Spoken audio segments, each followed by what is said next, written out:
April 2025 ପାଇଁ ବିଛା ରାଶିର ରାଶିଫଳ। ବିଛା ରାଶିର ଜାତ ବ୍ୟକ୍ତିଙ୍କ ପାଇଁ ଏ ମାସଟି କିଛିଟା ଅନୁକୂଳ ହେବାର ସମ୍ଭାବନା ଅଛି, କିନ୍ତୁ କିଛି କ୍ଷେତ୍ରରେ ଆପଣଙ୍କୁ ଅତ୍ୟନ୍ତ ସତର୍କ ରହିବାକୁ ପଡ଼ିବ। ମାସ ଆରମ୍ଭରୁ ପଞ୍ଚମ ଘରେ ରାହୁ, ବୁଧ, ଶୁକ୍ର, ଶନି ଏବଂ ସୂର୍ଯ୍ୟ ଉପସ୍ଥିତ ରହିବେ ଏବଂ ଏକାଦଶ ଘରେ କେତୁ ମହାରାଜ ଉପସ୍ଥିତ ରହିବେ। ଆପଣଙ୍କ ଆୟରେ ଭଲ ବୃଦ୍ଧି ହେବ ଏବଂ ଆପଣଙ୍କ ଆର୍ଥିକ ସ୍ଥିତିରେ ଉନ୍ନତି ହେବ, କିନ୍ତୁ ସ୍ୱାସ୍ଥ୍ୟ ସମସ୍ୟା ଆପଣଙ୍କୁ ହଇରାଣ କରିପାରେ। ପେଟ ସମ୍ବନ୍ଧୀୟ ସମସ୍ୟା ଆପଣଙ୍କୁ ହଇରାଣ କରିବ। ବୈବାହିକ ସମ୍ପର୍କ ମଜବୁତ ହେବ ଏବଂ ପରସ୍ପର ମଧ୍ୟରେ ଉତ୍ତମ ସମନ୍ୱୟ ରହିବ। 2025 ମସିହା ଏପ୍ରିଲ ମାସିକ ରାଶିଫଳ ଅନୁସାରେ ପ୍ରେମ ସମ୍ପର୍କରେ ଉତ୍ଥାନ ପତନ ଆସିବ। କେତେବେଳେ ତୁମର ସମ୍ପର୍କ ସୁନ୍ଦର ହୋଇଯିବ ଏବଂ ପ୍ରେମପୂର୍ଣ୍ଣ ମୁହୂର୍ତ୍ତ ଆସିବ, କିନ୍ତୁ ସମସ୍ୟା ମଧ୍ୟ ଉପୁଜିବ। ଏହା ସମ୍ଭବ ଯେ ଆପଣଙ୍କର ଏକାଧିକ ବ୍ୟକ୍ତିଙ୍କ ପ୍ରତି ଆଗ୍ରହ ବଢ଼ିପାରେ, ଯାହା ଆପଣଙ୍କ ସମ୍ପର୍କରେ ଉତ୍ତେଜନା ସୃଷ୍ଟି କରିପାରେ। ପାରିବାରିକ ସମ୍ପର୍କ ପାଇଁ ସମୟ କିଛିଟା ଅନୁକୂଳ ହେବାର ସମ୍ଭାବନା ଅଛି। ଛାତ୍ରମାନଙ୍କୁ ଅତ୍ୟନ୍ତ ଏକାଗ୍ରତାର ସହିତ ପଢ଼ିବାକୁ ପଡ଼ିବ, ତେବେ ହିଁ ସେମାନେ ସଫଳତା ପାଇପାରିବେ। ଯେଉଁମାନେ ଚାକିରି କରୁଛନ୍ତି ସେମାନଙ୍କର ଚାକିରିରେ ପରିବର୍ତ୍ତନ ହୋଇପାରେ ଏବଂ ସେମାନଙ୍କୁ ଭଲ ଚାକିରି ମିଳିପାରେ। ବ୍ୟବସାୟ କରୁଥିବା ଲୋକଙ୍କ ପାଇଁ ମାସଟି ଅନୁକୂଳ ରହିବ। ଆପଣ ବ୍ୟବସାୟରୁ ଭଲ ଲାଭ ପାଇପାରିବେ। ଛାତ୍ରମାନେ ବିଦେଶ ଯିବାରେ ସଫଳତା ପାଇପାରନ୍ତି। କ୍ୟାରିୟର ଦୃଷ୍ଟିକୋଣରୁ ଏ ମାସଟି ଭଲରେ କଟିବ। ଦଶମ ଘରର ପ୍ରଭୁ ସୂର୍ଯ୍ୟ ମହାରାଜ ମାସର ଆରମ୍ଭରେ ପଞ୍ଚମ ଘରେ ଅବସ୍ଥାପିତ ହେବେ, ଯେଉଁଠାରେ ଶନି, ବୁଧ, ରାହୁ ଏବଂ ଶୁକ୍ର ମଧ୍ୟ ଉପସ୍ଥିତ ରହିବେ। ଏଠାରେ ବୁଧ ଏବଂ ଶୁକ୍ର ପ୍ରତିଗାମୀ ଅବସ୍ଥାରେ ରହିବେ ଏବଂ ଏପରି ପରିସ୍ଥିତିରେ କର୍ମକ୍ଷେତ୍ରରେ କିଛି ଉପରତଳ ହେବ।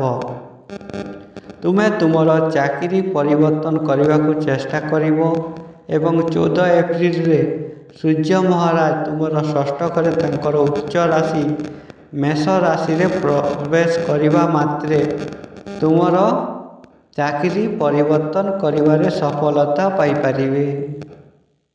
ଭଲ ଚାକିରି ଏବଂ ପଦବୀ ପାଇବାରେ ପ୍ରବଳ ସମ୍ଭାବନା ରହିବ। ଏହି ଚାକିରି ଆପଣଙ୍କୁ ଭଲ ଦରମା ପ୍ରଦାନ କରିବ ଏବଂ ଆପଣଙ୍କ ପଦବୀରେ ପଦୋନ୍ନତି ମଧ୍ୟ ମିଳିପାରେ। ଏହି ମାସ ବ୍ୟବସାୟ କରୁଥିବା ଲୋକଙ୍କ ପାଇଁ ମଧ୍ୟ ଭଲ ରହିବ। ଗୁରୁ ବୃହସ୍ପତି ସମ୍ପୂର୍ଣ୍ଣ ମାସ ପାଇଁ ସପ୍ତମ ଘରେ ରହିବେ ଏବଂ ସପ୍ତମ ଘରର କର୍ତ୍ତା ଶୁକ୍ର ମଧ୍ୟ ନିଜର ଉଚ୍ଚ ରାଶି ମୀନ ରାଶିରେ ପଞ୍ଚମ ଘରେ ରହିବେ ଏବଂ ସମଗ୍ର ମାସ ପାଇଁ ଏକାଦଶ ଘରକୁ ଚାହିଁ ରହିବେ।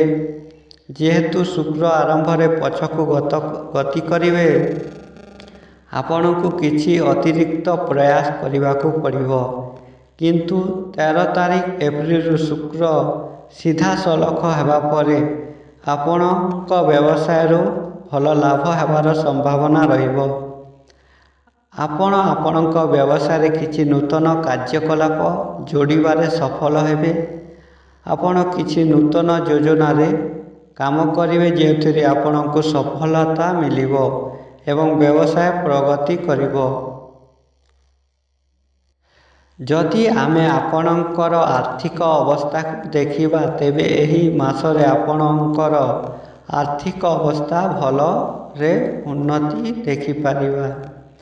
ଏକାଦଶ ଘରେ 6ଟି ଗ୍ରହର ପ୍ରଭାବ ଏବଂ ବୃହସ୍ପତି ମହାରାଜଙ୍କ ଦୃଷ୍ଟି ଏବଂ ମାସର 3 ତାରିଖ ପରେ ମଙ୍ଗଳଙ୍କ ଦୃଷ୍ଟି ହେତୁ ଆପଣଙ୍କର ଟଙ୍କା ରୋଜଗାରର ଏକାଧିକ ଉତ୍ସ ରହିବ। ଆପଣଙ୍କ ପାଖକୁ ଅନେକ ଉତ୍ସ ଦେଇ ଟଙ୍କା ଆସିବ, ଯାହା ଫଳରେ ଆପଣଙ୍କର ଆର୍ଥିକ ସ୍ଥିତି ସ୍ୱୟଂଚାଳିତ ଭାବରେ ଉନ୍ନତ ହେବ।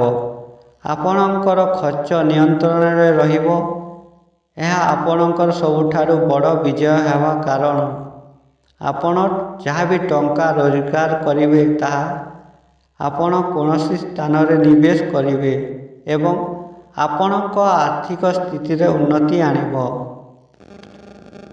7 ଏପ୍ରିଲରେ ବୁଧ ଏବଂ 13 ଏପ୍ରିଲରେ ଶୁକ୍ର ଗ୍ରହ ପଛୁଆ ଅବସ୍ଥାରୁ ସିଧାସଳଖ ଅବସ୍ଥାକୁ ଯିବେ, ଯାହା ଆପଣଙ୍କ ଧନ ବୃଦ୍ଧିକୁ ଆହୁରି ବୃଦ୍ଧି କରିବ। 14 ତାରିଖରେ ସୂର୍ଯ୍ୟ ମହାରାଜ ତାଙ୍କର ଉଚ୍ଚ ରାଶି ମେଷ ଷଷ୍ଠ ଘରେ ପ୍ରବେଶ କରିବେ ଏବଂ ସରକାରୀ କ୍ଷେତ୍ରରୁ ମଧ୍ୟ ଲାଭ ପାଇବାର ପଥ ଖୋଲିଦେବେ। ଏହି କାରଣରୁ ଏହି ମାସରେ ଆପଣଙ୍କର ଆର୍ଥିକ ସ୍ଥିତି ପାଇଁ ପ୍ରବଳ ସମ୍ଭାବନା ରହିବ। କିଛି ଛୋଟ ଖର୍ଚ୍ଚ ହେବ କିନ୍ତୁ ଆପଣଙ୍କର ଆର୍ଥିକ ସ୍ଥିତି ସୁଦୃଢ଼ ହେବ। ଆପଣଙ୍କ ବିଭିନ୍ନ ପ୍ରକାର ସେୟାର କିଣି ସେଥିରେ ଟଙ୍କା ବିନିଯୋଗ କରିପାରିବେ, ଯାହାଦ୍ୱାରା ଆପଣଙ୍କ ଭବିଷ୍ୟତରେ ଭଲ ଆର୍ଥିକ ଲାଭ ପାଇବାର ଆଶା କରିପାରିବେ। କିନ୍ତୁ ଏହି ବିଷୟ ଗୁଡ଼ିକରେ ନିଶ୍ଚିତ ଭାବରେ ଜଣେ ବିଶେଷଜ୍ଞ ସାହାଯ୍ୟ ନିଅନ୍ତୁ, କାରଣ ପଞ୍ଚମ ଘରେ 5ଟି ଗ୍ରହର ଉପସ୍ଥିତି ଆପଣଙ୍କୁ ଅନେକ ବିଷୟରେ ଭୁଲ ନିଷ୍ପତ୍ତି ନେବାକୁ ବାଧ୍ୟ କରିପାରେ।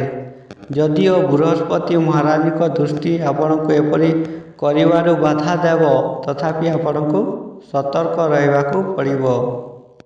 ପ୍ରେମ ଏବଂ ବିବାହ। ଯଦି ଆପଣ ପ୍ରେମ ସମ୍ପର୍କରେ ଅଛନ୍ତି, ତେବେ ମାସଟି ଆପଣଙ୍କ ପାଇଁ ମିଶ୍ରିତ ଫଳାଫଳ ଆଣିବ। ପଞ୍ଚମ ଘରର କର୍ତ୍ତା ରାଶି ପରିବର୍ତ୍ତନ ସପ୍ତମ ଘରର କର୍ତ୍ତା ସହିତ ଆପଣଙ୍କର ପ୍ରେମ ସମ୍ପର୍କକୁ ମଜବୁତ କରିବ। ତୁମ ମଧ୍ୟରେ ପ୍ରେମ ଏବଂ ପ୍ରେମରେ ପରିପୂର୍ଣ୍ଣ ମୁହୂର୍ତ୍ତ ଆସିବ।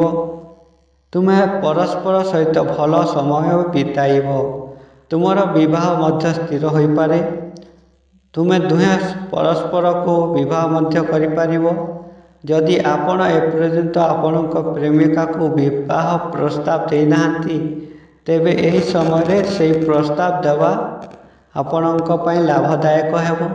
ଏହା କରିବା ଦ୍ୱାରା ବିଶେଷ କରି ମାସର ଶେଷ ଭାଗରେ ଆପଣଙ୍କ ଭଲ ସଫଳତା ମିଳିପାରିବ।